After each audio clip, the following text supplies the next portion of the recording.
kembali. Terima kasih.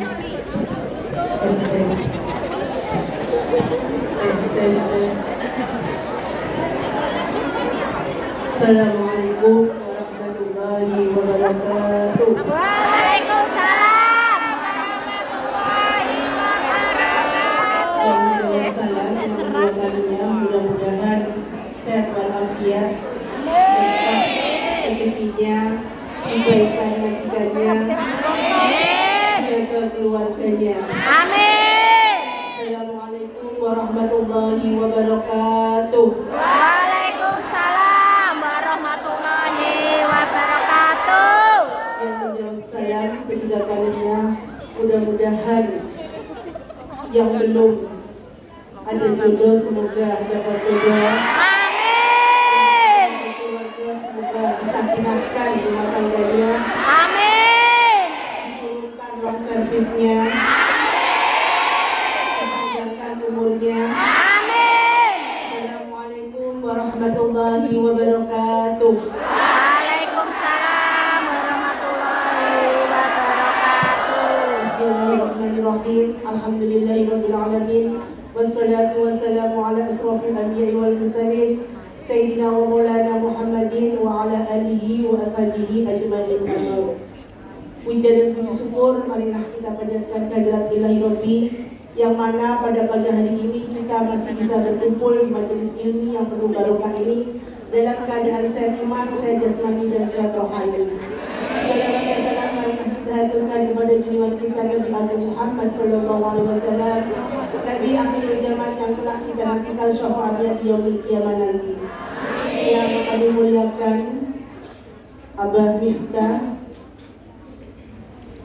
yang selalu kami rindukan kehadirannya. Mudah-mudahan beliau panjang umur, sehat, berkah rezekinya, diselamatkan dunia akhiratnya. Dan yang saya cintai, buruh migran Indonesia yang berada di Hong Kong, yang selalu mengikuti majelis Zikir Ilham untuk dimanapun, untuk mengadakan acara dimanapun, walaupun di masjid, di sini, dan dalam keadaan bagaimanapun. Terima kasih semuanya. Lelah panjenengan, hanya Allah yang membalas. I love you semuanya. Yaitu para undangan yang tidak bisa saya sebutkan namanya satu-satu, dan kepada Bapak PJ Enpol yang saya hormati, matur sembah nuwun Pak kehadiran panjenengan selama Ilham mengadakan pengajian. Baru kali ini nongol nggih Pak nggih. Mohon maaf, bukan Ilham itu tidak bisa menulis undangan, tapi karena waktunya. Terima kasih Pak nggih, walaupun tidak diundang, kami harap panjenengan dengan ikhlas bisa hadir di sini.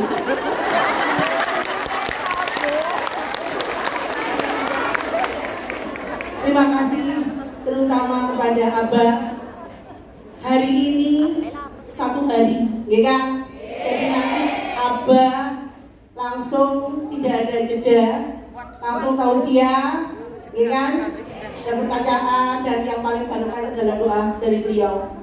Bah, doakan kami, mudah-mudahan kami menjadi orang sukses. Amin. Biar kami di sini kumpul dan mencari keberkahan sampai panjenengan Bah.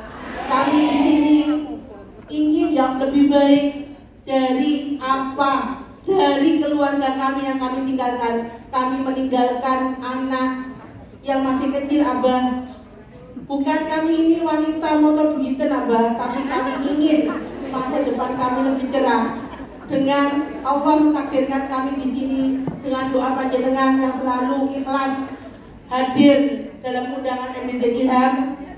Mudah-mudahan kami yang ada di sini, para babu yang ada di Hongkong ini, mudah-mudahan kami menjadi orang mulia, orang kaya dunia akhirat. Itu saja. Dan kami terima kasih kepada Abah yang di Indonesia sangat repot beliau yang sangat repot, tapi masih menyisihkan waktunya untuk kami yang ada di sini. Yang mengundang bukan saya mudah nulis, tapi yang mengundang Abah adalah yang duduk, yang hadir di sini. Matur Bandung nggih, dan inilah wajah-wajah kami, wajah-wajah yang bermasalah, tapi kami bahagia dengan kehadiran panjenengan. Demikianlah maaf para undangan yang dari organisasi yang tidak bisa saya sebutkan. Terima kasih, I love you semuanya. Dan selalu saya mengingatkan, jangan memilih pengajian yang kita adakan. Oh, itu duduk hilang, aku nggak, jangan. Semua organisasi yang ada di Hongkong ini yang mengadakan itu niatnya baik, dengan hadir mengingatkan sedekah dan mengasah ilmu dan berkah. Dari saya mohon maaf yang sebesar-besarnya. Saya akhiri. Wassalamualaikum warahmatullahi wabarakatuh. Waalaikumsalam warahmatullahi wabarakatuh. Dan acara inti langsung ke Abah langsung inti, terus jangan kemana-mana kan. Jadi nanti langsung Abah langsung sampai selesai kepada Abah. Kami persilahkan. Tes tes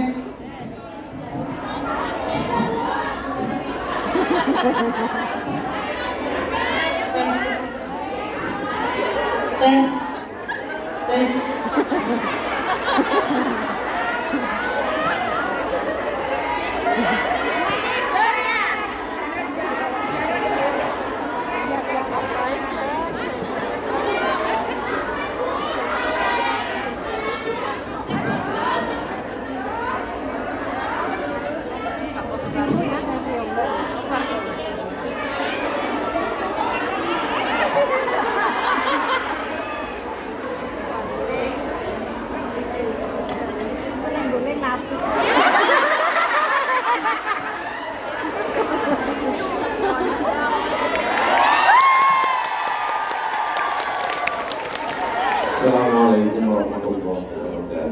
Waalaikumsalam warahmatullahi wabarakatuh. Innallaha wa malaikatahu yusholluna 'alan nabi ya ayyuhalladzina amanu shollu 'alaihi wa sallimu taslima. Shollu 'ala nabi Muhammad. Shollu 'ala nabi Muhammad. Allahumma sholli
ada banyak gadis yang cantik, tapi ada pun yang aku cinta.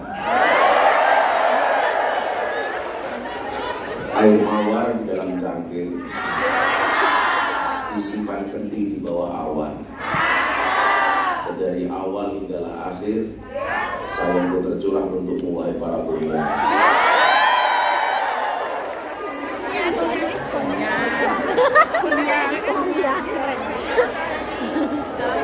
Alhamdulillah, saya akhirnya katanya mau sowan. Saya udah bilang dari Bu Nuris, seharusnya sudah tidak ada jatah tahun 2024.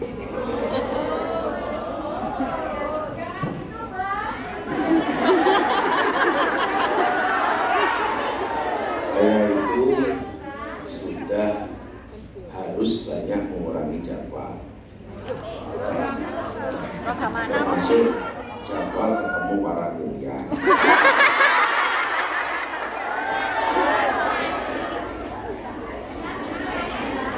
Karena saya mencoba berjihad di bidang yang lain. Jadi bukan jihad politik. Kalau jihad politik, sekian banyak tawaran untuk menjadi gubernur, bahkan untuk menjadi menteri, semuanya saya tolak. Pak Prabowo seminggu sebelum saya berangkat haji, saya kembali dipanggil, Gus Miftah beneran nggak mau jadi menteri? Saya jawab tidak. Saya lebih baik bergaul dengan para kuliah. Sehingga waktu itu orang mikirnya begini, orang bantu milih presiden pengen jadi menteri, tapi Gus Miftah malah nolak jadi menteri. Saya berpikir bahwa jihad jenengan di bidang ekonomi itu penting. Maka satu ketika saya mau cerita, ada sahabat Nabi namanya Sa'id Al-Khudri. Beliau ini salah satu sahabat yang dekat dengan Nabi. Satu ketika Sa'id ini setelah perang Khandaq itu ketemu dengan Nabi. Nabi ketemu dengan Sa'id Al-Khudri. Nabi mengulurkan tangannya untuk salaman. Sa'id ini nggak berani mengulurkan tangannya, malu dia menjulurkan tangannya. Kenapa? Karena tangannya kasar penuh dengan benjolan. Akhirnya dengan malu-malu beliau menjulurkan tangannya kepada Nabi untuk salaman. Begitu salaman, Nabi melihat tangannya kasar dan penuh benjolan. Nabi bertanya, "Wahai Sa'id, tanganmu kenapa?" Dengan malu Sa'id menjawab, "Wahai Nabi, tangan saya kasar, banyak benjolan karena saya bekerja membelah batu untuk memberikan nafkah anak dan istri saya." Apa yang kemudian Nabi lakukan? Nabi mencium tangannya Sa'id Al-Khudri. Dicium oleh Nabi. Dalam sejarah riwayat, dalam kitab Fathul Bari, orang yang pernah dicium tangannya oleh Nabi itu cuma dua. Satu anaknya Siti Fatimah, dua Sa'id Al-Khudri. Sambil mencium tangannya Sa'id Al-Khudri, Nabi mengatakan apa? "Wahai Sa'id, ketahuilah tanganmu ini yang akan menuntunmu ke dalam surga. Tangan ini akan menjadi saksi yang menuntun kakimu kepada surga. Kenapa? Karena kamu relakan tanganmu kasar, banyak benjolan demi menafkahi anak dan istrimu." Dicium oleh Nabi sampai si Sa'id menangis karena ini berita baik untuk para kuliah. Jadilah tanganmu saiki kasar, oke kapale, mbok mergo ngepel WC, utawa nyemoki apa istilahnya? Kumpune. Mbok sing cilik apa sing gede mendung. Itu tangan-tangan yang akan menuntunmu mendapatkan surganya. Maka kemudian semakin tangannya kasar semakin baik. Maka saya doakan mudah-mudahan pulang dari Allah semua tangannya harum semua.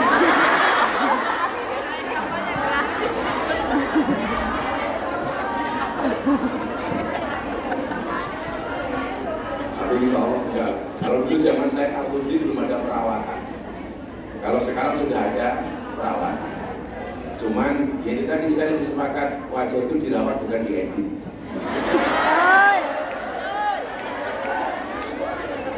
Kadang-kadang yang difoto terlalu cantik, dia lupa kalau kita teman sekampung.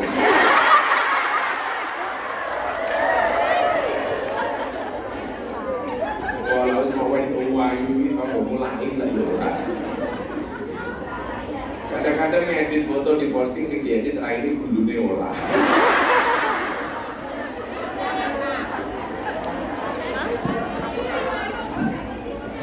Tapi sekarang kuliah cantik-cantik. Tadi Mbak Nuris bilang, Bu Nuris bilang, ya mudah-mudahan yang jodoh segera dapat jodoh. Kamu dapat kamu di sini jomblo kok iso ngempet. Itu kalau mati syahid. Itu hadis. Man asyaqo fa'afa fakatama famata mata syahidan. Barang siapa yang jatuh cinta lalu dia bisa menahannya, menyembunyikan rasa cintanya sampai dia mati, dia tidak bermaksiat, maka ia mati dalam keadaan syahid. Jadi kalau kamu jatuh cinta ternyata dia tidak menerima cinta kamu, kamu sabar, orang maksiat, orang gendaan karo sopir ning Hongkong.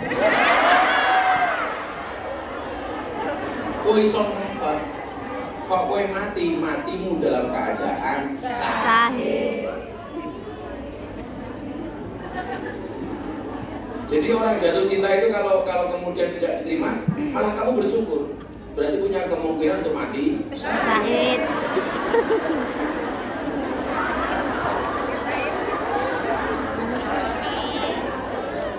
Tapi memang etikanya itu kalau orang cinta, kata Nabi, itu harus disampaikan, nggak boleh ditahan. Laki-laki seneng sama perempuan, dia harus ngomong. Perempuan seneng sama laki-laki, dia juga harus ngomong.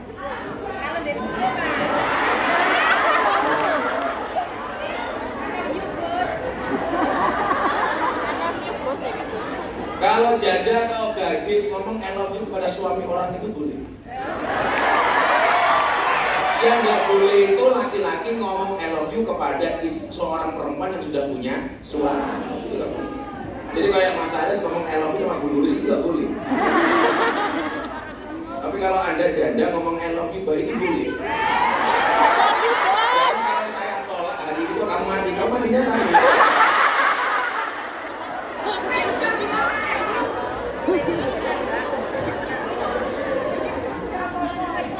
Karena begini, Nabi pernah mengatakan begini, idza ahabba ahadukum sahibahu, ketika kamu mencintai saudaranya, mencintai lawan jenisnya atau temannya atau siapa, falyatihi fi manzilihi, maka kamu harus mendatangi rumahnya. Hadis ini berlaku tidak hanya laki-laki kepada perempuan, perempuan kepada laki-laki.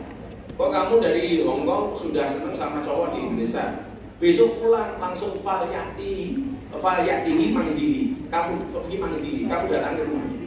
Kemudian apa? Falyubir annahu yuhibbuhu lillah, dan kamu katakan kepadanya bahwa saya mencintaimu karena Allah. Kok ditolak? Samsudin bertindak.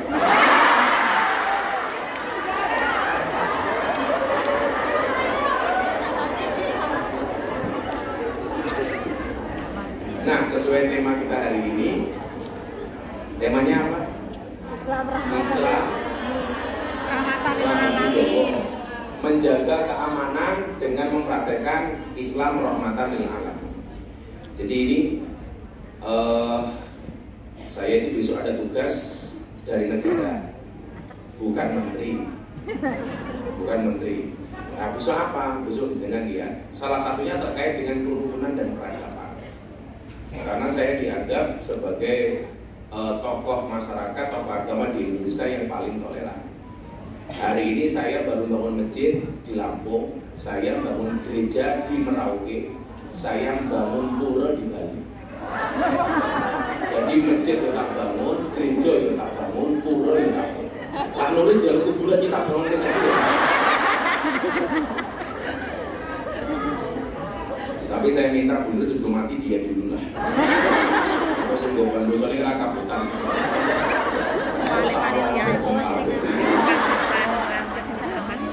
Ketua panitia. Sebenarnya saya itu usul teman-teman tuh. Ilham itu kalau nggak pengajian nggak usah terlalu sering.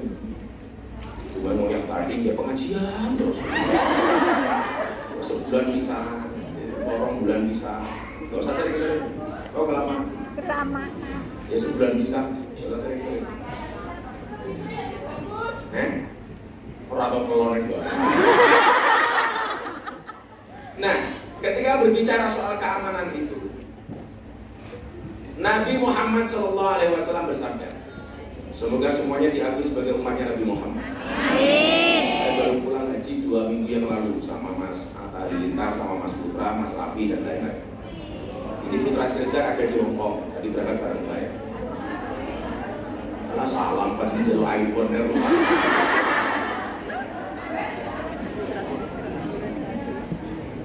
Jadi saya, Atta sama Putra itu lagi berusaha membebaskan tanah atau rumah di Jakarta untuk majelis pengajian teman-teman artis. Ya sebelum artis di Jakarta minimal dengan artis Pungian dulu. Al-muslimu akhul muslim katakan. Seorang muslim itu sahabatnya muslim yang lain. Jadi kalian itu mau kenal orang sama-sama muslim itu berarti dia bersahabat. Makanya sesama muslim itu kalau sholat itu mesti saling mendoakan. Buktinya apa? Ketika ada sholat, assalamu alaina wa ala ibadillahi sholihin. Keselamatan bagiku dan bagi hamba Allah yang soleh dan soleh. Jadi Anda itu dituntut untuk menjadi makhluk sosial, bahkan diajari ketika sholat. Assalamu alaina wa ala ibadillahi sholihin. Keselamatan bagiku ya Allah dan atas semua hambamu yang soleh. Maka kalau Anda pengen didoakan oleh orang muslim yang lain, salahnya Anda harus soleh. Karena wa ala ibadillahi sholihin. Kok Anda nggak soleh ya nggak dapat. Makanya kalau pengen didoakan oleh orang lain, salahnya kamu harus soleh. Semua orang soleh, al-ahya minhum wal amwat, yang hidup maupun yang mati, begitu ada saudaranya sholat, dia mendapatkan jatah doanya. Makanya hebatnya orang alim di sini. Saya sekarang mau tanya sama jenengan. Ada orang goblok sholat, ada orang soleh, orang alim tidur. Itu yang digoda oleh setan. Orang goblok yang sholat atau orang alim yang tidur? Sing digoda setan. Goblok sholat apa alim yang tidur? Alim yang tidur. Jawabannya apa? Nabi melihat setan tuh mangu-mangu di depan masjid. Makanya saya bilang, yang banyak setannya itu di masjid apa di diskotik? Di masjid. Diskotik gak perlu ada setan, kelakuannya sudah kaya.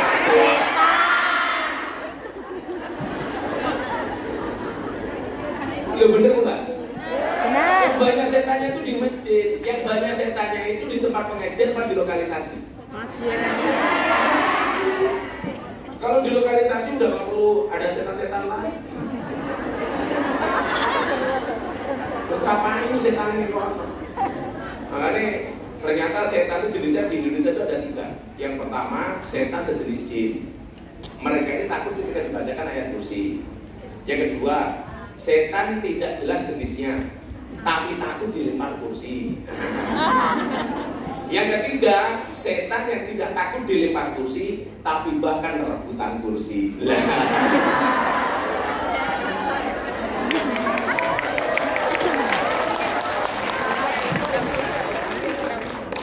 Banyak nggak seperti itu?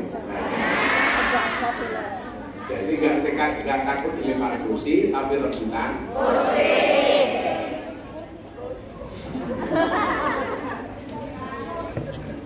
Setan ini mangu-mangu di depan masjid, mau masuk keluar lagi, mau masuk keluar lagi.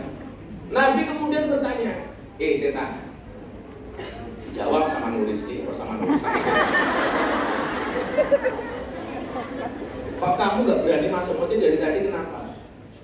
Nabi, itu ada orang goblok sholat, itu ada orang tidur, orang alim tidur, di dekatnya orang yang goblok sholat. Saya mau masuk ke dalam masjid, takut membangunkan si alim. Karena kalau orang alim ini bangun, dia berpotensi membenarkan sholatnya orang yang goblok. Jadi kalau ada orang alim yang tidur sama orang goblok sholat, ternyata yang digoda setan itu siapa? Orang alim supaya dia tidak bangun. Orang goblok gak perlu digoda, sholat salah.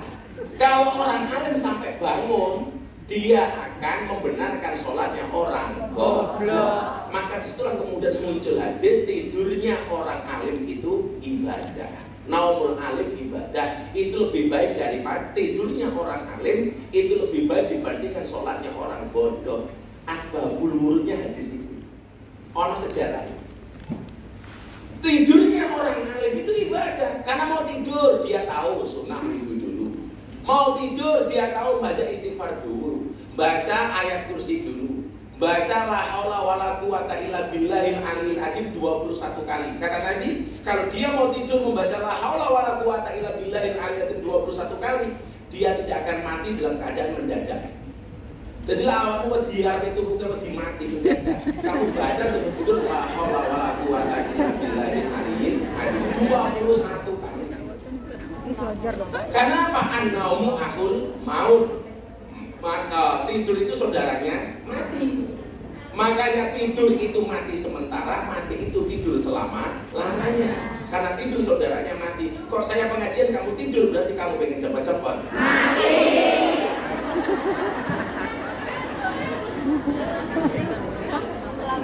Ayo turu. Moga-moga hablas. Sampai ini kalau mau tidur dua-duanya Bismillahirrahmanirrahim. Dengan namamu ya Allah aku hidup, dan dengan namamu ya Allah aku mati. Jadi hidup dan mati itu gak ada bedanya. Makanya bagi orang beriman, mati itu bukan mati tapi intikal, pindah alam. Pindah alam. Makanya kenapa kalau saya sering ngeprank santri tidur, langsung tak bunyi man rabbuka. Turu begitu tangi wis pintu alam. Man rabbuka. Gagap hotel. Jadi orang alim kalau mau tidur dia tahu sunahnya wudu dulu. Kenapa orang alim kalau mau tidur wudu? Karena pengen kalau kemudian dia tidur langsung mati sudah dalam keadaan punya wudu, dalam keadaan suci. Makanya kenapa Nabi itu hebatnya kalau tidur, dari tidur sampai bangun itu posisinya sama gak berubah. Kalau kita kan beda, arep turu tangane Nabi, tangi turu tangane Nabi. Arep turu tangane ning dhuwur, tangi turu tangane ning.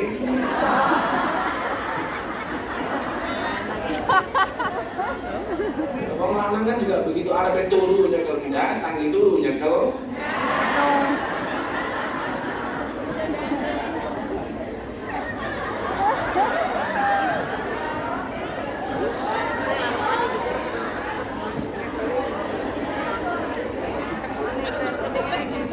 Karena aku sudah lupa ndas. Al-muslimu akhul muslim. Muslim itu saudara muslim yang lain.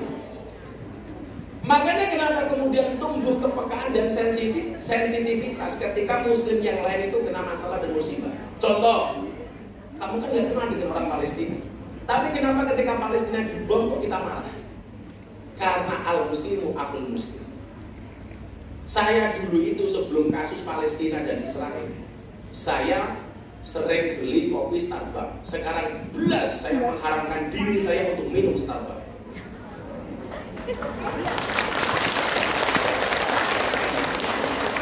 Anak saya dulu itu sukanya McD. Sekarang belas gak mau makan McD.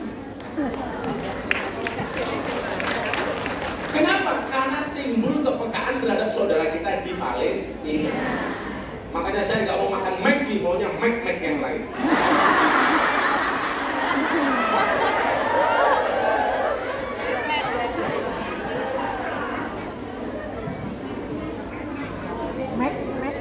Yo Mac. Oh, boy. Ojo mau cetak. Malah diperjelas. Habis ngomong jomblo.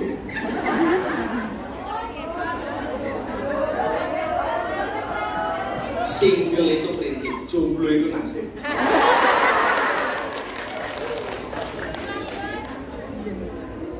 Rondo separuh. Rondo separuh ini. Rondo separuh ini. Rondo OTW Pegatan loh. Sebenarnya sekarang bahasanya lebih itu bukan janda, tapi perawan second.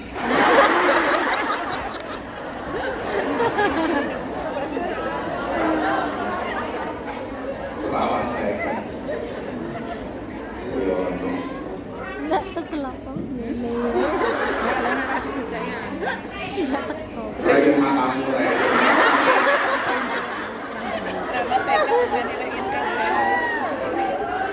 sore.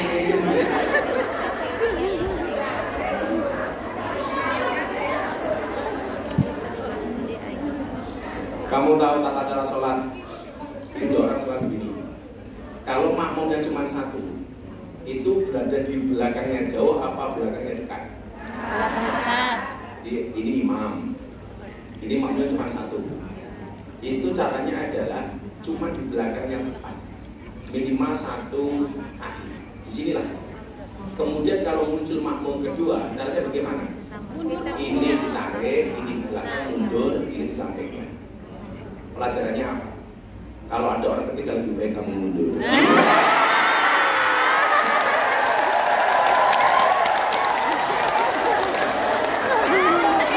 Mundur ke salah nalon. Balik nih Gus.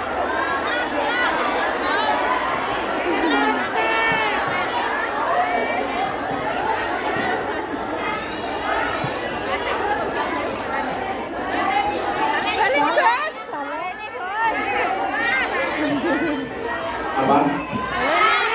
Kalian banget.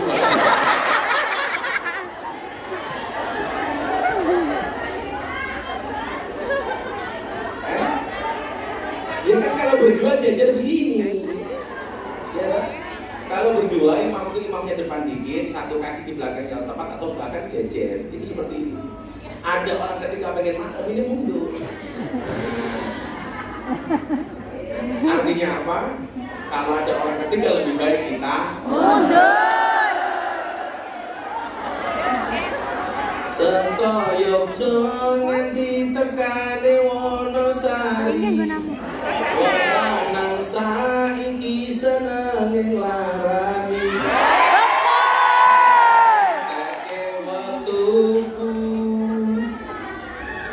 luwe abot karo mantanmu.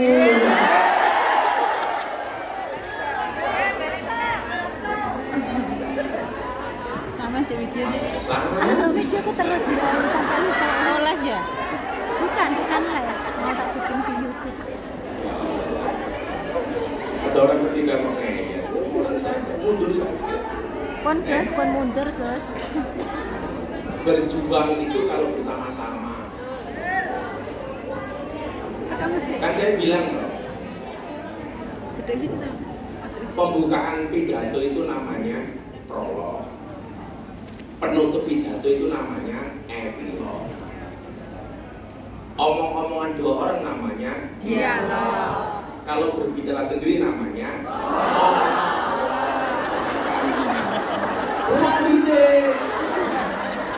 omong-omongan 2 orang namanya dialog. Kalau ngomong sendiri namanya monolog. Kalau berjuang sendiri namanya goblok.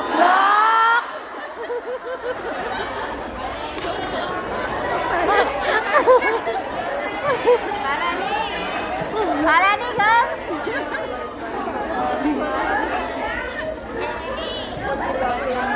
Mau ngerti berjuang sendiri malah gagal. Memang benar cinta itu buta. Buktinya kamu tak pernah melihat perjuangan.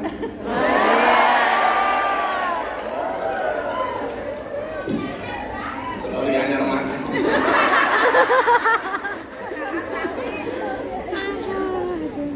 Selalu ada Nabi Muhammad. Nah, lanjut ke dia. Muslim itu saudara Muslim yang lain. Karena saya mau berbicara soal keamanan ini. Bagaimana kemudian orang itu melihat kita itu aib. Jangan sampai melihat kita itu takut.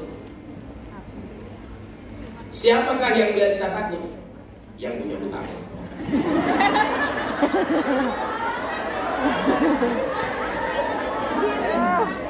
Saya kadang-kadang gak ketemu ngalah di luar mulut. Gak habis mikir saya. Orang utang sama kita, itu kan kewajiban dia bayar. Kita nagih itu sebenarnya nggak perlu kita menjelaskan kita nagih itu untuk apa. Tapi lucunya apa? Ambil uang sendiri, tapi kita harus menjelaskan kepada yang berutang uang itu untuk apa. Dan bayaran toh aku selang ini. Kowe iki sing utang di rumah. Sing nagih itu ora perlu jelaskan dia apa. Piye-piye kuwi duwite wonge ora duwe. Kok malah sing repot sing duwe utang orang dibayar kok ganti HP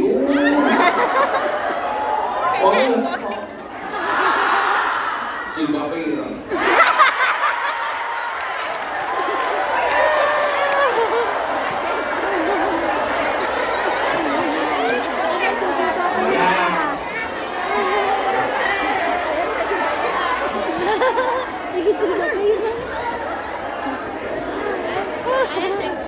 Teorinya sederhana. Kalau dompetnya berat, kepalanya ringan. Kalau dompetnya ringan, kepalanya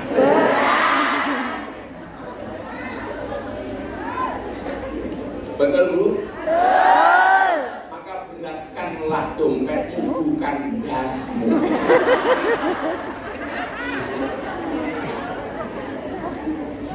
Bagaimana sifat seorang muslim itu? Yuk teruskan lagi sih. Muslim itu sifatnya la yatlimuhu wa la yuslimuhu.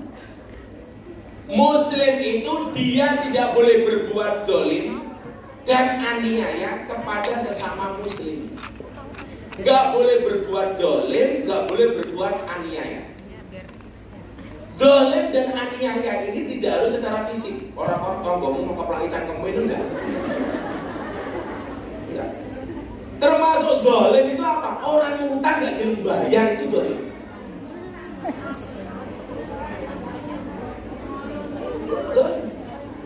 Termasuk kalau kamu dolim kepada dirinya sendiri itu apa? Memaksakan penampilan yang tidak sesuai dengan bentuk bodimu dan bentuk rahimmu.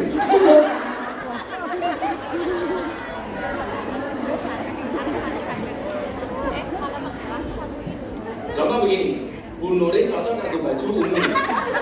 Kowe ora pantes nganggo baju ungu mau paksa. Itu juga dolim kepada dirimu sendiri. Dolim. Awakmu luwemu tapi nganggo baju metetet kuwi dolim.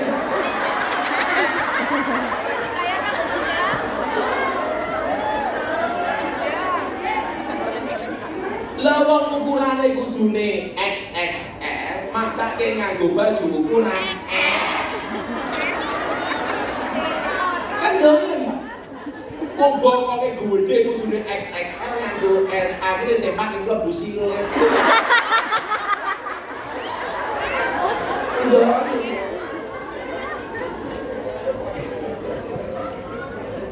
Lah saat ini masalah beda meneh. Gosok sepake kancane. Sepake kancane ukurane XL. Sing gosok ukurane S. Dipaksa dipakai. Untuk payu mesin kok.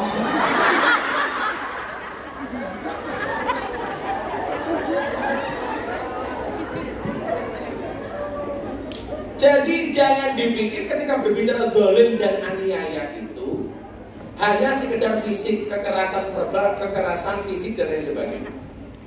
Dolim itu maknanya banyak. Termasuk kita tidak boleh mendolimi sesama muslim itu dengan apa? Dengan menggunakan lisan kita, gak boleh. Hari ini mohon maaf, kalau kita keras dolim kepada orang lain dengan menggunakan kekerasan, saya pikir jarang.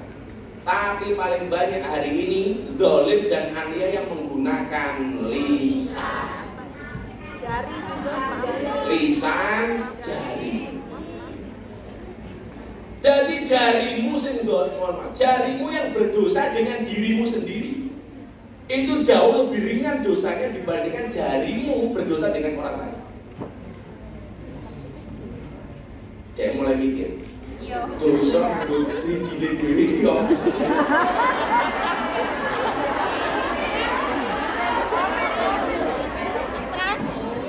Kayak komen-komen dulu.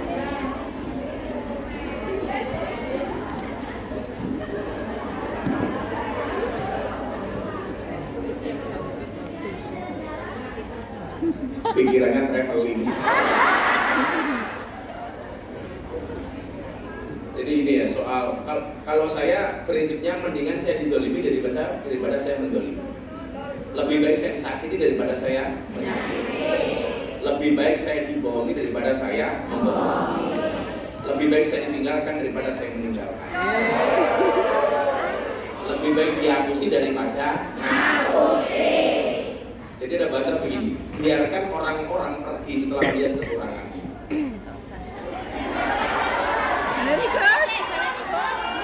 Itu ya HP lu standby lu.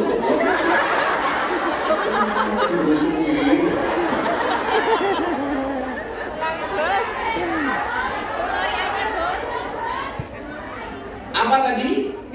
Saya lupa. Biarkan orang-orang pergi setelah melihat kekurangan, hingga yang tersisa hanyalah orang-orang yang bisa menerimamu apa adanya.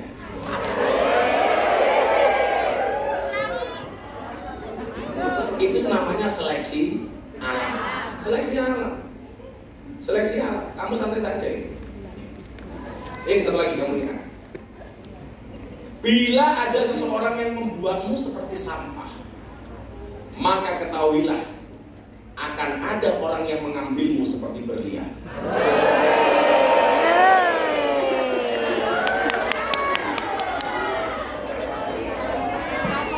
Story anyar boy.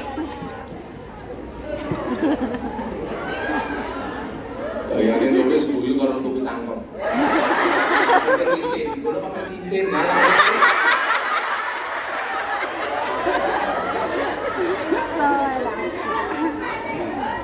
Tapi sekarang apa? Soal dolim ini. Kalau kita lagi seneng punya duit, semuanya mendekat. Tapi gantian kita susah, semuanya menjauh, menghilang. Betul? Ini siap no HP dulu, tapi kalimat api banget. Stand bagus.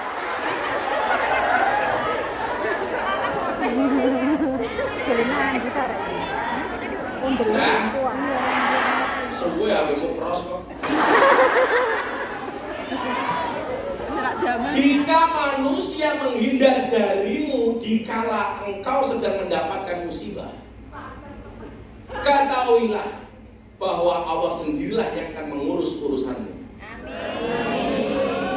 Kira-kira awakmu luwih seneng diurusi tanggomu apa diurusi Gusti Allah? Diurusi Gusti Allah. Lan duwe masalah iki aja mau ngurusi dhewe.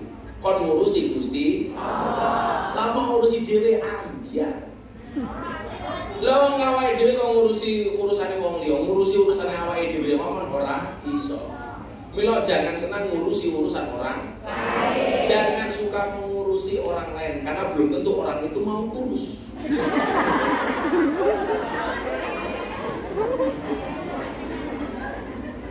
La yadlimu wa la yuslimu. Tidak boleh zalim, tidak boleh aniaya. Kamu harus sadar bahwa sesuatu itu akan indah bila posisinya tepat. Saya gini deh, akan coba yang paling gampang.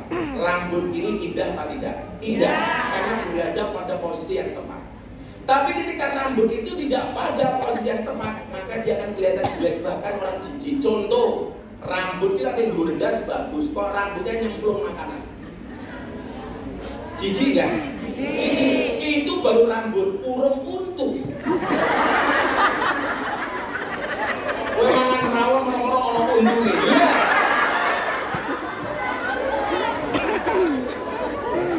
Kita mangan rawon ana rambutnya jijik, dah apa ana untunge.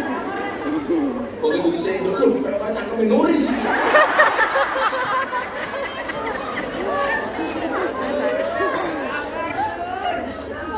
Makanya mohon maaf, kita itu kadang-kadang tidak nampak indah karena tidak berada pada circle yang tepat. Betul Bu? Betul. Makanya jangan insecure, koncone mancung, awake dhewe pesek, pengen melu-melu mancung. Urung mesti mancunge kancamu cocok nggih mancunge irungmu. Sing diduweni kanca awake dhewe pengen pas ge kancamu urung mesti pas ge awakmu. Betul. Lah wong kancamu pantes nganggo baju simer-simer. Mergo kulite putih, bodine mulus, apik. Lah awakmu wis kuwireng. sikile belang-belang, bajune simer-simer, jilbab karo bajune ora matching. Malah ini guys di foto, di posting di Instagram menyala abang.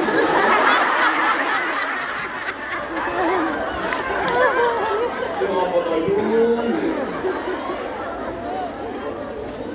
Makanya saya itu orang yang nggak bisa diatur dengan penampilan. Aku nggak baju sak-sak. Olah ustadz itu ujung gini, pada ini sopo. Kadang-kadang lucu lagi, orang ustadz atau ustadz. Orang kiai ngatur kiai. Kiai kok ngono ora pantes. Lah kowe iki dudu kiai kok ngatur. Kiai goblokmu gitu. Makanya ada bahasa begini. Saya kemarin baru baca di kitab Ibnu Athaillah As-Sakandari. Manusia yang paling goblok itu siapa kata Ibnu Athaillah? Siap no Habib.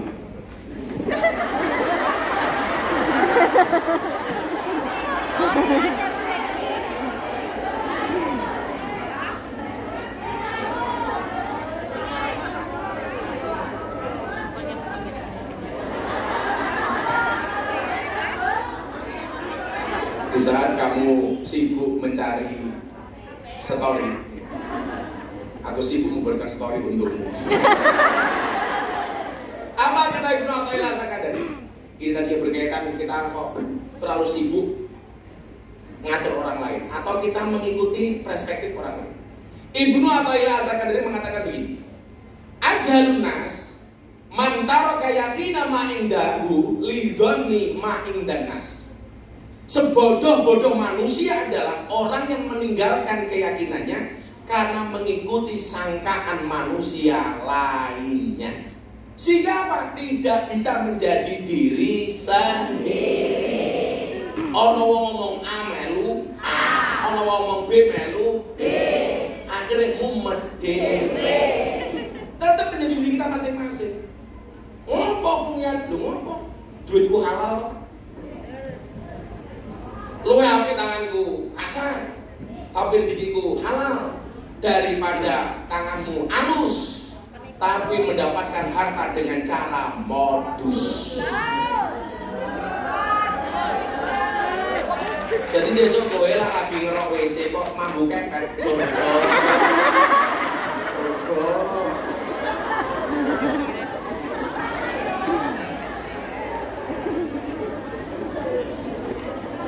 Kok sesuk kowe mulai bojomu protes, "Dik, kok tanganmu kok sakot, kok tanganmu kasar." Surga, Cuk.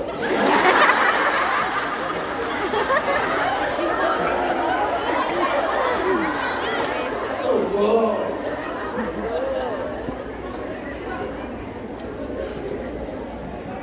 Makanya neng mereka itu kalau udah mau keluar rumah itu langsung dibeli ke sandal. Nah, kenapa nih? Takut surganya kotor. La yadlimuhu wa la yuslimu. Muslim yang baik itu tidak pernah zalim, tidak pernah menyakiti. Saya tadi pakai baju lengan pendek karena katanya Hongkong panas. Benar ini panas banget. Hongkong panas.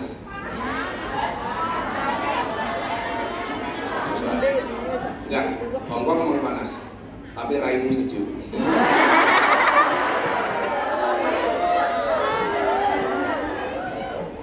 Lanjut ya hadis ini, lanjut ya hadis ini.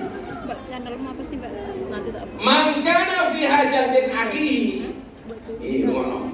Mangkana fi hajatin akhihi, kana Allahu fi hajatihi. Barang siapa yang membantu kebutuhan saudaranya, maka Allah akan memenuhi kebutuhannya.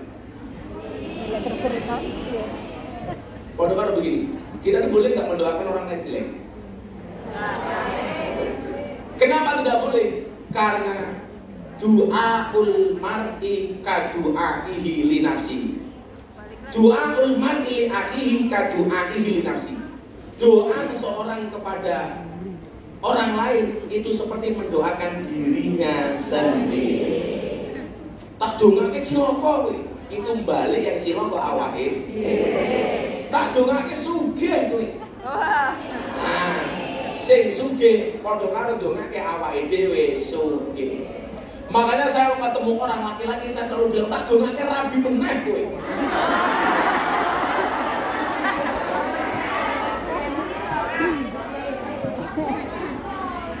Itu sama hal yang mendoakan diri saya sendiri. Kenapa Bu? Oh kata era Bu Meneh, kamu berharap ya? Enggak, saya nggak ada cerita. Bukan mau saya takut sama istri, cuman istri lebih berani.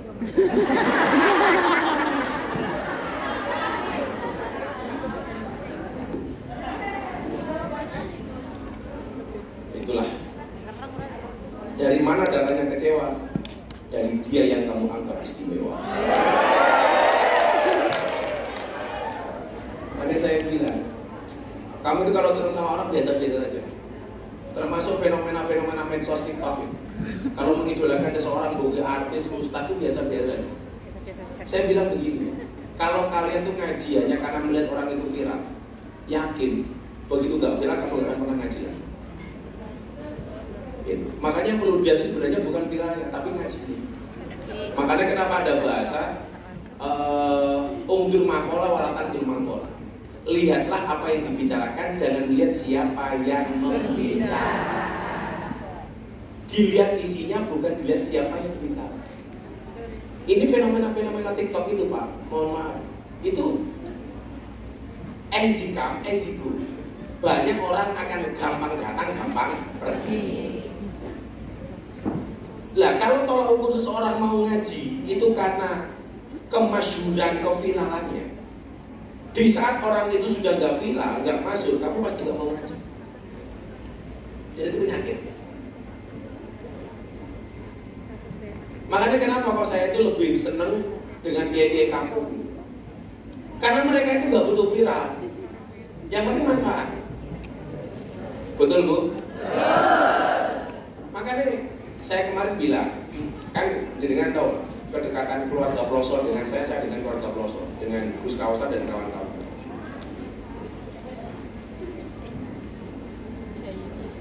Aku ngomong Gus Kausar kok kayak asik nih, apa kowe korban ini?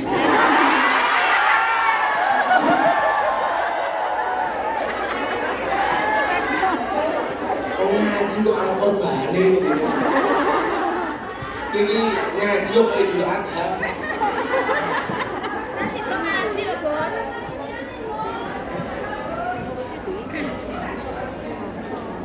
Ini pengajian apa Idul Adha aja? Enggak, saya bilang gini sama Gus Kausar, Gus, secara pribadi saya itu senang. Semakin banyak orang viral itu saya semakin senang. Secara pribadi umpamanya, tugas saya sebagai seorang mubalik itu semakin ringan. Karena tidak semua orang tertuju pada saya, gantian kepada yang lain. Maka saya senang. Cuman yang kemudian membuat saya sedih itu adalah esiko, gampang datang, gampang pergi. Viralnya cepat, hilangnya cepat. Padahal yang wow, kita itu kadang-kadang mau ngundang seseorang saja nunggu viral. Ya model-modelin lurus nunggu viral. Jadi pengen ngundang itu nunggu viral di selalu viral diundang. Jadi ya tidak hanya salahnya Ustadz, panitia itu sama. Semangat Bunda, semangat. Jamaah itu salah berdua. Salahin nulis tak mergo nuruti salahin jamaah. Berarti salah Dan ini menurut saya itu bahaya. Nunggu seseorang, ngundang seseorang nunggu viral dan menjauhi seseorang ketika jatuhnya viral. Itu kan dolim banget. dolim. Betul nggak? Oh ini loh, mau betul-betul termasuk sih dari masalah iya mungkin. Kok delalan nulis ngundang ke Ustadz rata terkenal rata viral. Menurut gue, sopo gue? Lawang saya itu masih ingat kok.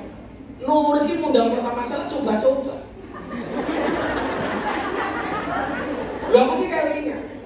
Wis ngundange coba-coba. Turu karo bojoku di kamar cukuil. Nanti aku tiba sama kasur.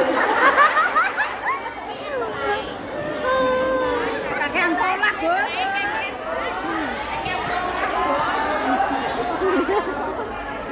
Banyak gaya. Memaafkan, Gus, saya maafkan. Tapi saya akan ingat.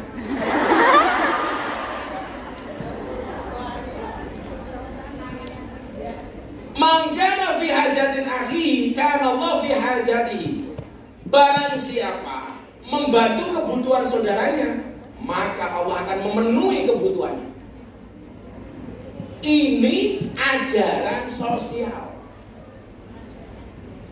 Maka Allah itu keren. Kerennya di mana? Selalu saja memberikan solusi-solusi yang sangat solutif dan istimewa. Bahwa hidup itu tidak hanya persoalan pribadi, tapi menyangkut hak-haknya orang lain. Ramadan kemarin kan jadi kan Pak, saya diundang untuk ngisi buka puasa di Istana Negara. Semua menteri diundang, Presiden Pak Jokowi hadir, Presiden terpilih hadir. Pak Praktik bilang sama saya begini, Gus, kondisi istana kurang bagus. Kenapa Pak? Ini masih menunggu putusan MK. Jadi masih ada jaga jarak antara satu dengan yang lain. Tolong Gus, kita berbicara tentang sosial. Bagaimana kemudian kita tetap baik walaupun kita berbeda pendapat. Ini yang bilang Pak Praktik saya. Oh nggih Pak Menteri. Maka saya tidak saya nggak berani karena kondisi istana, soal kebatinan istana yang kurang bagus. Sebelum saya ceritakan isi pengajiannya, selesai ngaji, karena ngajinya saya batasi nggak itu. Saya lagi makan kolak, Pak Jokowi datang. Karena posisi mejanya, ini mejanya Pak Jokowi, Pak Kiai Ma'ruf, Pak Prabowo, Pak Menko, macam-macam di sini, saya di sini mejanya. Nah, jajar begini. Di belakang ini mejanya menteri-menteri yang lain. Begitu saya lagi batalin buka puasa, Pak Jokowi datang ke saya. Saya langsung duduk, saya posisi duduk, saya langsung berdiri. Pak Jokowi bilang apa? Gus, kok tumben ngaji ini betul los-losan? Ya karena saya pikir di Istana Negara, kalau kan biasanya saya dengan Pak Jokowi itu lebih banyak di luar istana. Ini saya harus menjaga kewibawaan istana. Saya ngajinya saya batasi nggak los-losan. Pak Jokowi malah bilang, Gus, no kok betul los-losan? Langsung dia bilang, pasti dibatasi sama Pak Praktik ya. Saya jawab, enggak Pak. Terus saya bilang, Pak Jokowi bilang begini, besok kalau diundang lagi, los-losan ya Gus ya. Gini tuh Pak, maksud saya supaya diundang lagi. Cair-cair matamu, cair-cair. Cair dong.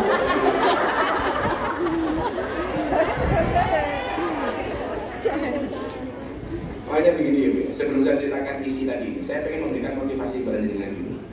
Jadi setelah Ramadan kemarin, saya itu umroh. Saya mengumrohkan beberapa gus dan kiai. Sampai tergina. Saya itu ada satu titik nanti yang udah males mau ngapa-ngapain semua. Sampai saya duduk di Rodo, saya doakan semuanya bisa masuk Rodo. Di Rodo itu, saya itu bersandar begini. Saya itu nangis. Saya mau ngapain lagi? Contoh begini, soal tantangan dakwah. Saya ngaji dari yang paling bawah sampai yang paling atas. Dari orang biasa sampai pejabat yang tinggi luar biasa, saya sudah pernah diundang. Dari orang miskin sampai yang paling kaya raya. Dari tengah kota sampai mereka yang berada di pelosok-pelosok desa. Semuanya saya pernah masuk. Diundang wong sugih banget bis biasa, diundang wong kere banget biasa. Siapapun udah pernah. Saya pikir begini, mau ngapain lagi? Hidup saya itu mau ngapain lagi? Saya apa? Sudah gak ada motivasi sama sekali. Ada tukang sapu Nabawi datang, saya panggil, tak kasih uang. Mas ini Mas, orang Indonesia, orang Lombok, tak kasih uang. Saya bilang begini, Mas, tolong saya diantar ke perusahaan. Oh, ngapain Gus? Saya pengen daftar jadi tukang sapu masjid kayak gitu. Loh beneran, saya bilang dulu, saya karena saya sudah bingung mau ngapain lagi untuk saya ini. Saya merasa harus miliki. Makanya saya bilang sama Saris, wis abadi jabalnya gak usah kayak kesel. Saya mencoba menata cara yang lain, mencari tantangan baru. Begitu saya mau daftar ke perusahaannya itu, saya bilang, Pak, saya daftar. Saya gak usah dibayar, bila perlu saya bayar. Saya gak usah kasih fasilitas, saya tak cari hotel sendiri. Gak usah lama-lama. Izinkan saya menjadi tukang masjid, sapu masjid Nabawi 2 bulan atau 3 bulan saja. Tapi saya minta, saya ditempatkan di Rodo. Milih kok, Rodo itu. Aku bisa ikut-ikut sedungan kayak awak muling kono kok. Begitu, Gus, repot. Loh, kenapa kok repot? Lah Gus Miftah jadi tukang masjid, tukang sapu di masjid Nabawi. Orang sih kok kerja, Gus, malah ganggu liang. Benono Indonesia teko foto. Kayak kemarin lempar jumroh, lempar jamaah. Saya ketemu dengan rombongan satu kloter dari Madura, dari NTB, dari Kalimantan. Akhirnya setannya seneng, aku gak ngelempar-ngelempar. Soalnya main ngelempar setan diajak foto. Setannya seneng mengerau. Dan baru itu kejadian setan diajak selfie. Lah Jamarot itu kan tempatnya setan. Malah foto nih background nih Jamarot. Berarti foto selfie karo setan. Singkat cerita, saya ke Turki.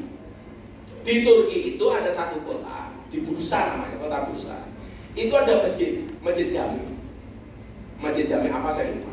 Di situ diriwayatkan, disejarahkan ada tulisan wawu yang ditulis oleh Nabi Khidir alaihi salam. Nabi Khidir itu nabi yang ditakdir hidup selama-lamanya sampai hari kiamat. Jadi dia tidak mati. Akhirnya masjid di depan wawu itu saya sholat 2 rakaat. 1 sholat tahiyatul fajr, nomor 2 ngalap berkah Nabi Khidir alaihissalam. Begitu selesai sholat, saya doa, saya nangis. Saya mikir begini, Nabi itu mengatakan akmaru ummati ma baina sittin wa sab'in. Umur umat itu antara 60 sampai 70 tahun. Umur 60 sampai 70 tahun saja problem hidup kita sebanyak ini. Ndak apa Nabi Khidir sing ora mati. Kuwi mesti masalah ya luwe oke. Di situ kemudian saya kembali bangkit. Saya tidak boleh patah semangat. Saya harus semangat. Saya tidak boleh menyerah. Saya bayangin itu saja. Yang kita usianya 60 sampai 70 tahun saja, problemnya kayak apa coba? Yang jenengan tinggal di Hongkong 21 tahun saja, utangnya lalu langsung.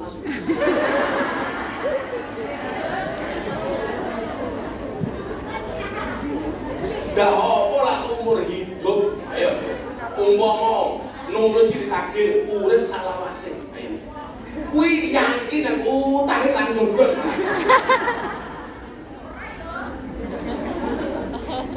Sing jawab ora ya kok utangnya sing paling akeh. Nah, di istana itu akhirnya saya ceramah soal yang diminta sama Pak Praktik ini. Saya bilang begini, kita itu nggak boleh kemudian dolim kepada orang lain walaupun orang lain itu berbeda dengan kita. Ada seorang namanya Wahsy. Wahsy ini orang yang sangat dibenci oleh Nabi. Insya Allah saya HP ini ada diingatkan masuk surga. HP ini sok-sokan. Awakmu barangnya lah bengi tahajud susah, bangun nggak bisa gampang. Kamu kasih HP-mu nada dering alarm. Musiknya apa? Diganti musik yang medeni. Begitu nada dering jam 2 malam dikasih musik Bila Israel datang Muhammad. Pasti aneh. Kalau orang tangi berarti hatimu bebel. Kalau digawin ada dering innalillahi wa inna ilaihi raji'un. Kamu dibewahi di sedekah tidak ada dering alarm innalillahi wa inna ilaihi raji'un. Ditambahin segera akan meninggal dunia Bunda Nuris. Nuris yang ngomong-ngomong awaknya ngomong jadi sebutan jenengmu dhewe. Jadi termotivasi untuk bangun segera sholat. Ya aku takon terus nak ke masjid. Kalau aku Kristen, Gus aku itu melu lebih masjid. Terus nak ke masjid, oh boleh. Jangankan masuk masjid, masuk Islam saja boleh. Nah, akhirnya saya cerita soal Wahsy. Ini saya ceritakan ke jenengan supaya jenengan itu kalau berbeda dengan orang jangan dianggap musuh. Makanya saya sendiri itu tidak nyaman. Kondisi Indonesia hari ini yang ramai persoalan kiai dengan Habib. Saya nggak nyaman. Apa sih yang diributkan ini? Makanya kenapa saya sekarang punya rutinan di pondok bersama Habib Zaidan itu gara-gara ini. Supaya kiai kalau Habib punya wiji. Habib punya kelebihan masing-masing, kiai punya kelebihan masing-masing. Orang sama banding-banding, saya paling goblok ya jamaah. Sedangkan banding-bandingnya kiai, banding-bandingnya Habib. Aku saya seneng karo Gus iki, seneng karo Gus Kai. Aku seneng karo Habib iki, seneng karo Habib Kai. Hakmu bandingke Gus, bandingke kiai, bandingke Habib ki apa? Nggih mboten? Nggih. Ora Habib kok bandingke Habib, ora kiai kok bandingke kiai. Sementara Sementara yang kamu banding-bandingkan, Gus ini kalau Gus itu banding-bandingkan, yang kamu banding-bandingkan bahagia, kamu yang membanding-bandingkan tetap gak punya apa-apa. Kan goblok, untuk membanding-bandingin ini apa? Woi, lu mana? Nggih, Gus. Santet meteng lu. Kowe untuk mengidolakan siapa? Boleh, tapi ojo mau banding-banding. Apa meneh nyek? Apa aku sering karo Gus iki, aku rasa karo Gus Gus kok kaya ngono. Malah dadine ngenyek. Sing mok nyek pahalane nambah, cangkem ngenyek tambah dosa. Aku bilang sama santri-santri, begitu saya didolimi sama orang, santri mau membalas saya jawab, gak usah. Ngapain dibalas? Santai saja. Kok pedinya terus? Jawab, sorry.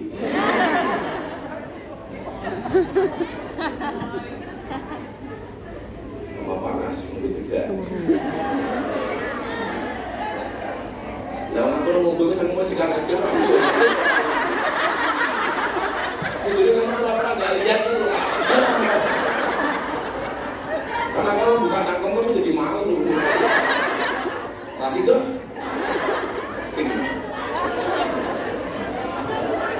Lalu kalau kiai mobil cangkongnya mangap malah pakai story. Kayak misalnya ditulis si Gus tentang mobil cangkongnya mangap. Kalau yang posting mobil cangkong mangap, pakai status, wow seksi. Karena aku sisi. Pedes. Ras itu. Gagal loh.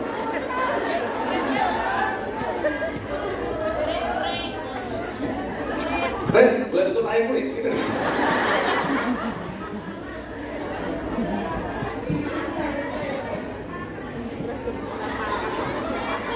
Ya selawatan di saya, selawatan. Yo. Lagu ini alamat kanan soleh sing BMI Hongkong sih kali kan. Ya Rasulullah salamun alaik.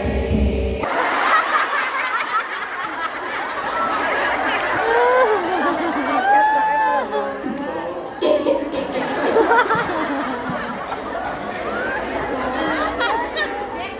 Pasti tadi malam kamu dibikin nyamuk. Pantesan gatel. Iya. Masa duduk-duduk kan? Dalah.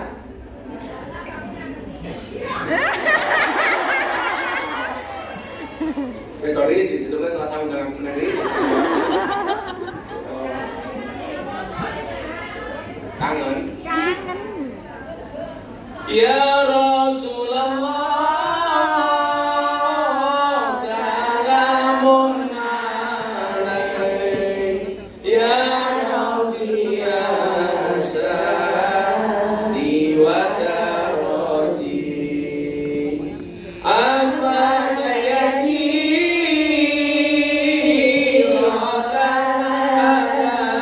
alamin ya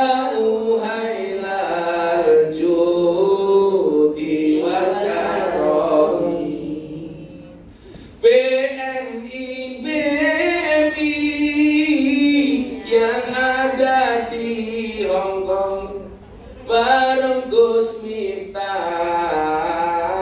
ayo ngaji dong. Jangan hanya diam, apalagi bengong, agar mumetnya hilang jadi plong. Ya Rasulullah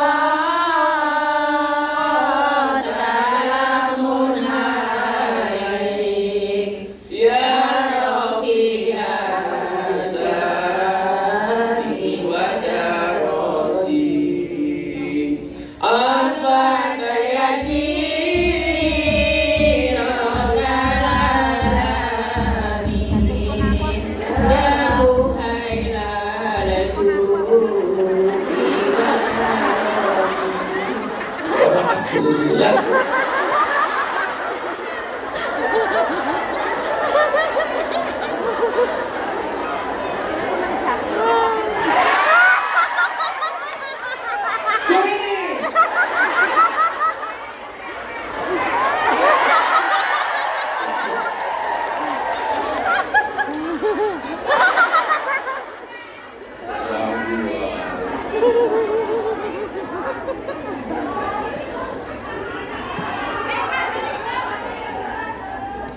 Apa meneh?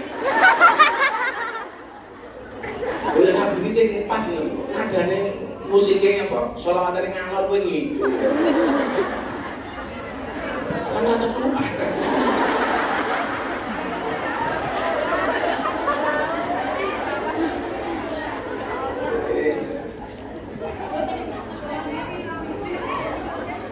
Merantau ke Hong Kong dari rumahnya untuk bekerja demi keluarga.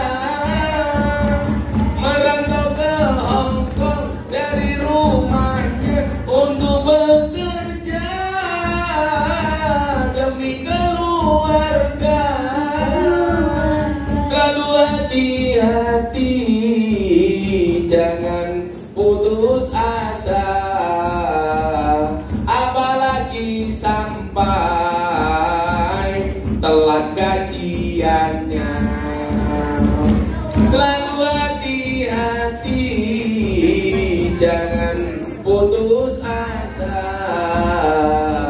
apalagi sampai telat gajiannya. Ya Rasulullah,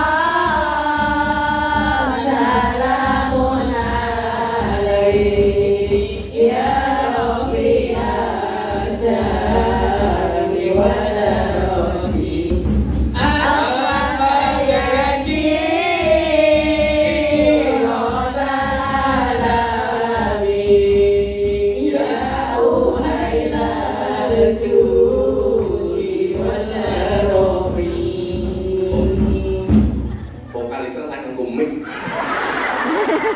rusak aja. Oh, suaramu api-api kok. Mumet. Sabar, Gus.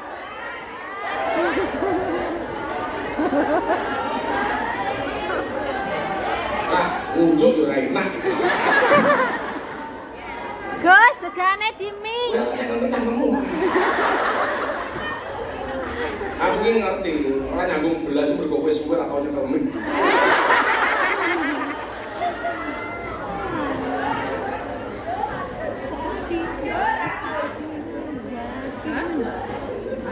Banyak wanita bertekad diri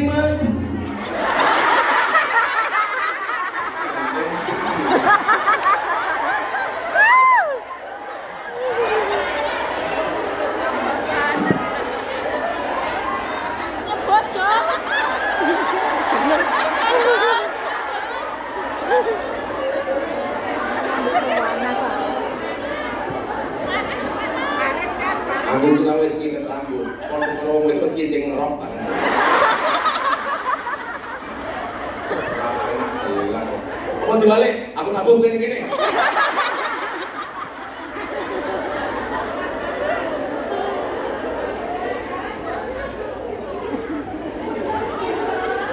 Banyak wanita bertekad diri mencari rezeki ke luar negeri. Banyak wanita bertekad diri mencari rezeki ke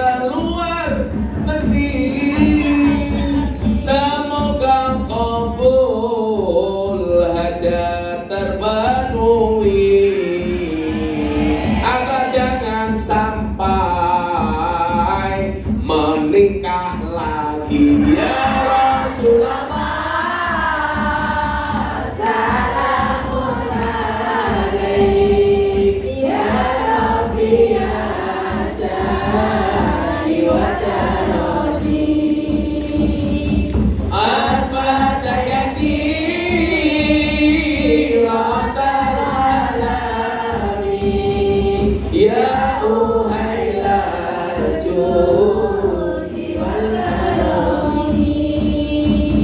Jauh-jauh ke Hongkong, ayo jaga diri tetap istiqomah, ikut mengaji. Jauh-jauh ke Hongkong, ayo jaga diri tetap istiqomah, ikut mengaji. Tetap jaga diri, jangan lupa diri. Ingat di rumah anak dan suami. Tetap sadar diri, jangan lupa diri. Ingat di rumah anak dan suami. Semua tangan di atas selawat. Ya Rasulullah,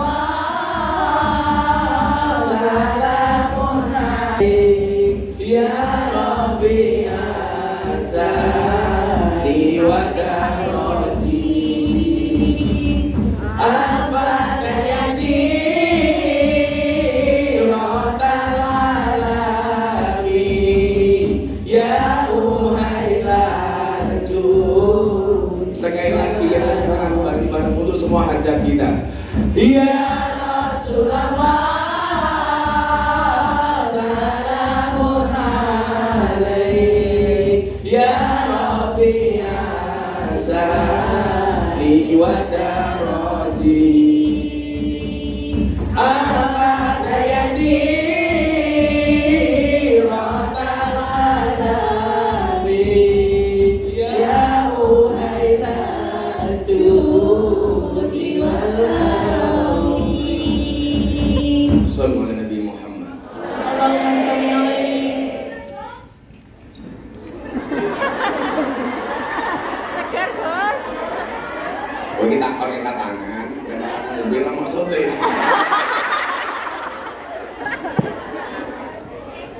Ya, terus kita sekarang ini mau sing wasi mau. Terus musuh.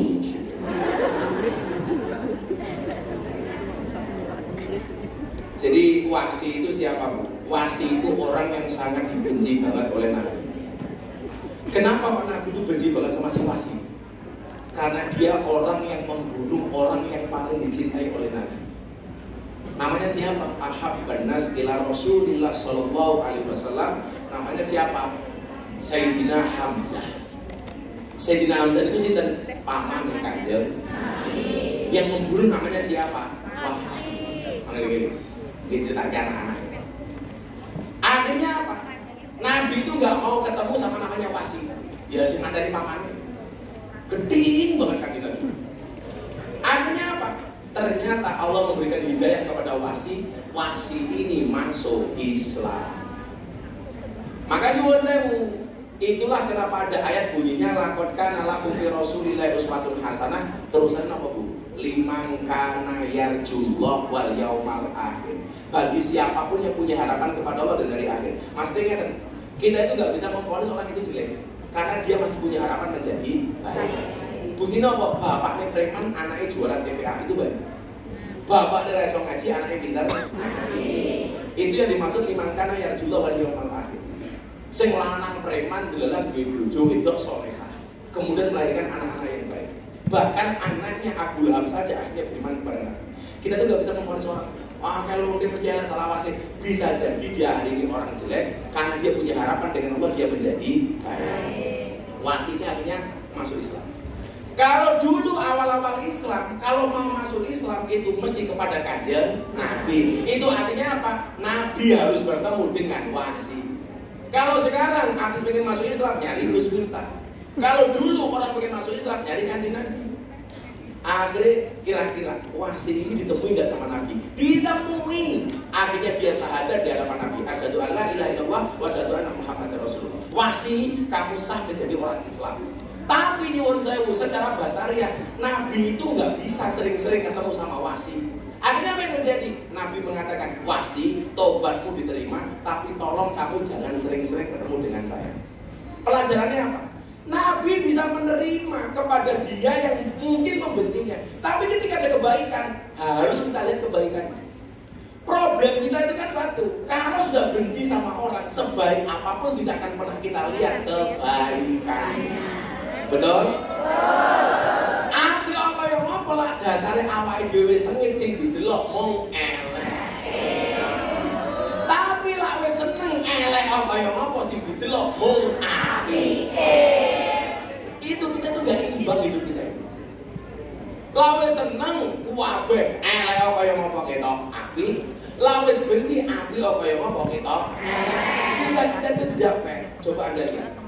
Saya dulu sempat ramai sama Ustadz Khalid Basalamah soal wayang. Orang mengatakan, lu tak musuhan sama Khalid Basalamah. Enggak, saya gak pernah musuhan. Yang saya musuhi itu pola pikirnya.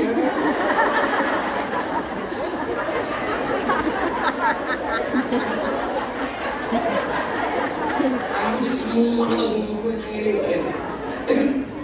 Gue sing takon, sing tak waca, aku nggo duit real oke, tak kayak duit real. Dan ketularan haji. Amin. 2 bulan udah haji. Insyaallah. Aku jadi lali nulis. Sanggup. Ora sabar tak santet kan. Wes tegane rasane lang. Ora ono kopi belas. Bersyukur, Gus, bersyukur. Riz, kopi.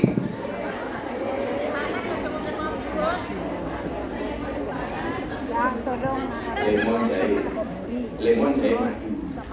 Madu itu multifungsi. Jadi lemon sama madu kalau batuk itu bagus. Lemon jahe madu itu kalau masuk angin bagus. Pokoknya madu itu bagus.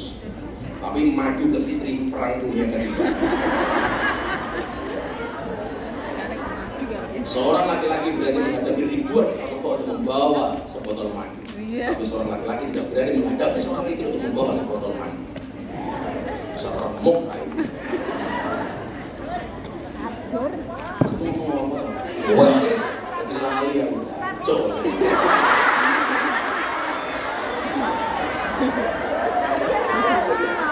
Lalu besok malam ngomong ini gitu. Terus tangannya kuasa. Sergo.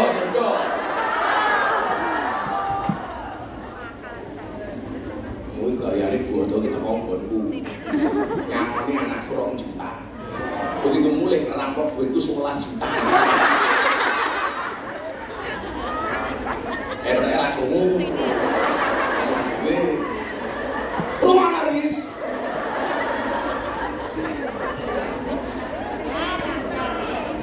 Mbakmu tuh. Omongnya sopo, nangis sopo. Aku arep turu hiburanku delok story ini aneh nulis yo. Hei, kemana? Lah yo status mulai saka malam nek ngomong. Begitu mudun kalau pesawat status nulis apa? Mbahku meneh. Apa kawin wis bersyukur bae. Ora kene ngomah nek kurang ngajar bojone ngepel malah direkam iki. Iya to saya iki. Bojone ngepel malah direkam kok bojoku malet men. Paling bojone nggih status kuwi untung aku ora duwe HP. Paling bojone duwe status bojoku kurang ngajar men. Wah, ini soal romantis.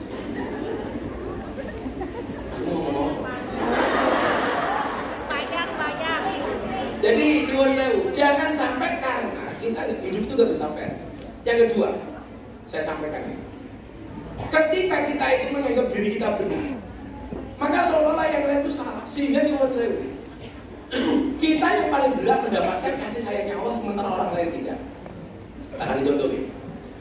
Dengan pernah dengar cerita ada orang Badui yang kencing di dalam masjid di Nabawi, di masjid Madinah. Jadi ada Nabi, ada sahabat, tahu-tahu orang Badui. Orang Badui itu orang Arab pedalaman. Tahu-tahu kencing di dalam masjid. Saat itu kencing di dalam masjid memungkinkan. Kenapa? Karena masjid zaman Nabi itu belum ada temboknya, belum ada atapnya. Hanya tempat sujud yang digaris batas.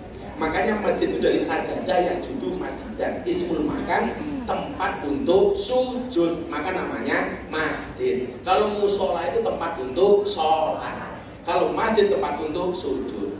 Jadi dulu karena belum ada atapnya, belum ada temboknya. Kalau iktikaf kok musim dingin di Medina, orang-orang dulu pasang tenda. Sing lucu wong saiki wis ana atape, ana temboke, iktikaf ning masjid pasang tenda. Kuwi ono ngono. Kalau dulu pasang tenda itu karena belum ada temboknya, belum ada atapnya. Makanya kalau di Medina itu kalau bulan Januari, Desember sampai Januari itu musim dingin. Makanya kenapa mereka pasang tenda. Kalau sekarang di masjid iktikaf nggak perlu pasang tenda. Samanya begini, kenapa orang dulu itu batuknya hitam-hitam sebagai tanda sujud? Karena dulu belum ada karpet, belum ada sajadah, masjidnya belum keramik, tapi hanya kerikil dan pasir. Makanya sujudnya lama-lama baru jadi hilang. Kalau sekarang wis keramik, marmer, karpet, sajadah. Kok jadi ireng? Kuwi kemungkinan kecil. Makanya tetangga saya batuknya ireng bukan karena sujud dikeplaki bojo. Nah, batuk ireng itu tanda sujud, berarti raimu semakin hitam, berarti semakin banyak sujud. Jadi lo nggak butuh skincare. Tambah ireng gue. Tapi irengnya saya ini bersalah nganggo skincare. Nah, baju ini kencing Pak, mulut tur gitu. Gimana ya goblok?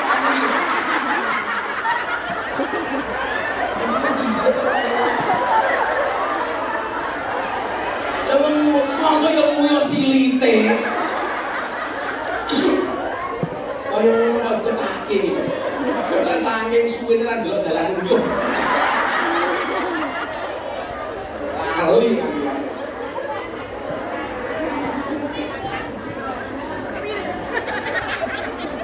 Malah lali rasanya kelingan bentuknya kurang. Sepil. Semua sahabat marah enggak? Bu, dilaknat baju ini, kurang ajar kamu, terlaknat kamu, bajingan kamu. Satu-satunya orang yang tidak melarang baju ini siapa? Hanya Kanjeng Nabi Muhammad SAW. Yang lain marah, Kanjeng Nabi belas gak marah. Nabi cuma bilang begini, ya sudah, gak apa-apa, air kencingnya tolong dibersihkan. Gak marah. Udah dibersihkan saja.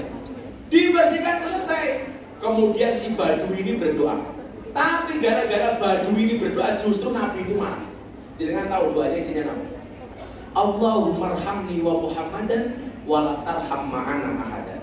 Ya Allah, berikanlah kasih sayangmu hanya kepadaku dan Nabi Muhammad saja. Yang lain gak usah kamu kasih sayang.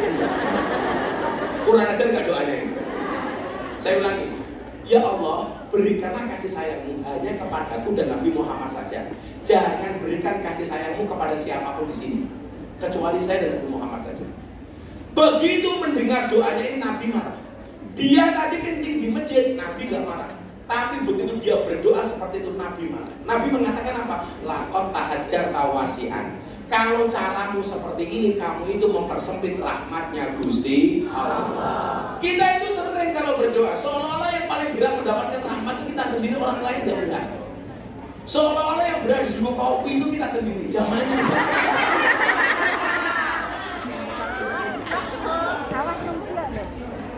Kita itu egois. Seolah-olah yang paling berat mendapatkan kasih sayangnya Allah itu cuma kita. Yang berat mendapatkan kasih sayangnya Allah itu NU Muhammadiyah orang atau Muhammadiyah NU orang. Saya mulai rahmatnya Allah itu pamane Gerindra toh, PDI orang, apa PKB toh, PAN orang. Itu namanya mempersempit rahmatnya Gusti Allah. Dan kita itu begini jeleknya. Apa lu? Jelek kita itu begini. Kalau kita itu berbuat dosa, kita yakin Allah itu Maha Pengampun, Sya'al, pemberi maaf.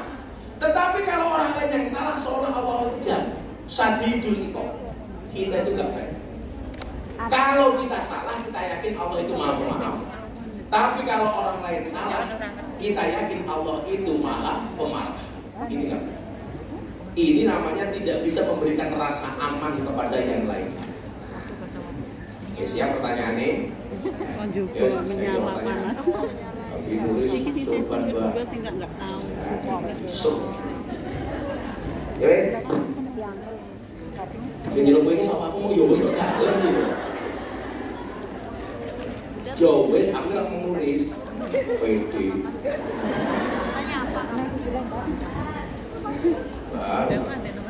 Gue ini bodoh kok bodoh. Bah, silaturahim. Dijemput yang mobil sing paling apik. Tapi kan maaf nama boten Pak. Goblok. Lah ning omahe iki mesti ono panganan. Kowe ning omahe nulis wae.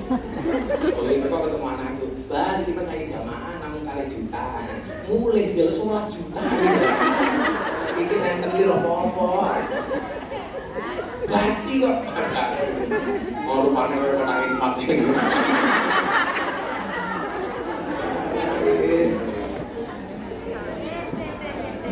Dulu kan tak pakai pamer karo aku di bandara. Bah, matur nuwun, wingi dolan saking apa dulu Mas cincin. Orang nanya ini makan cincin. Terus besok tahun ngarep lah bodoh, nulis tekan langsung ditolak wis. Apa enggak ada di rumah? Kamu juga dolan meneh sama.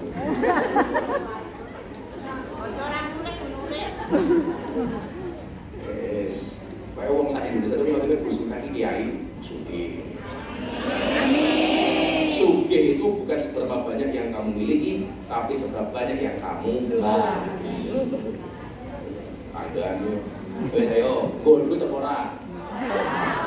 Sing ngomong gowo, ngomong ora gowo, tak dongake kere salah sih. Apa wae? Tas gajian, Gus. Pak, potongan duit yang paling gede itu loh. Pecahan uang yang paling besar itu berapa kalau dia? Gue duit sewa apa orang? Terus bawahnya sewa gitu. Bawa 500 apa orang?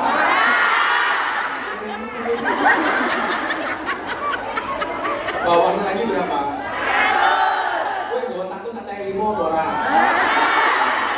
Ngaji kok delok munyok kok.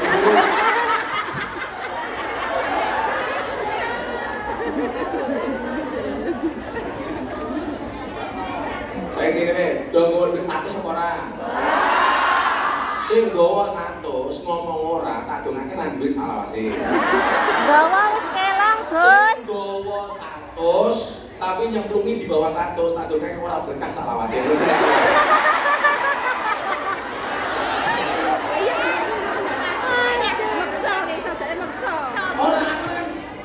Soalnya aku ramu kan yang mungkin deh, aku lagi ngasih oke.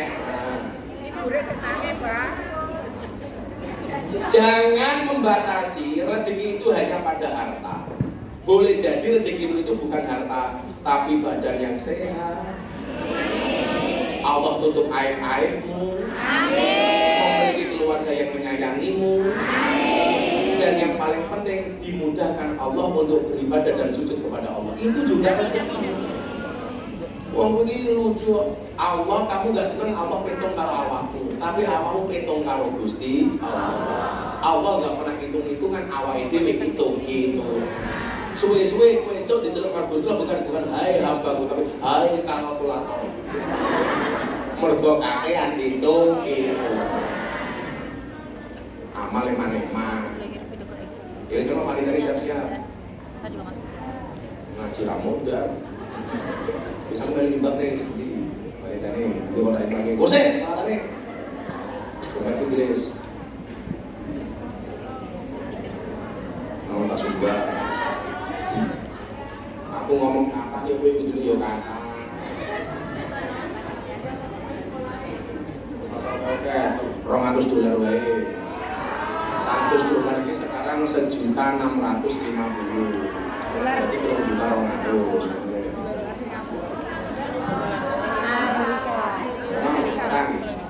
La ilaha illallah al-malikul al-qudus Muhammadur Rasulullah Sadiqul wadil amin bareng-bareng la ilaha illallah al-malikul haqqul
Urip nang donya ora suwe. Ora.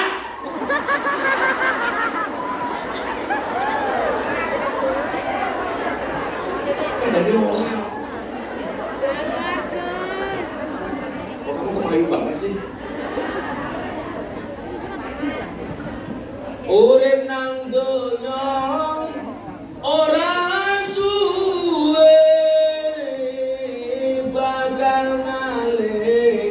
panggonane akhirat gon sejatine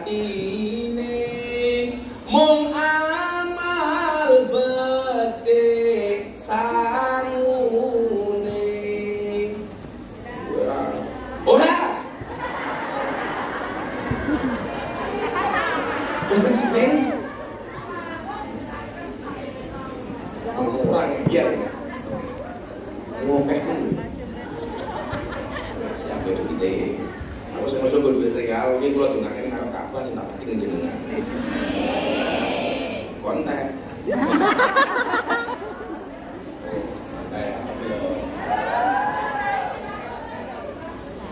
apa sih dari dia kejeman semuanya loh.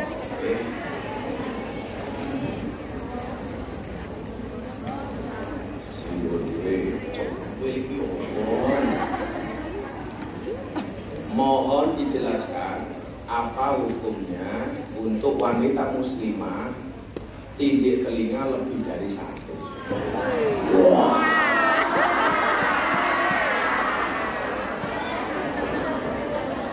Mbok yo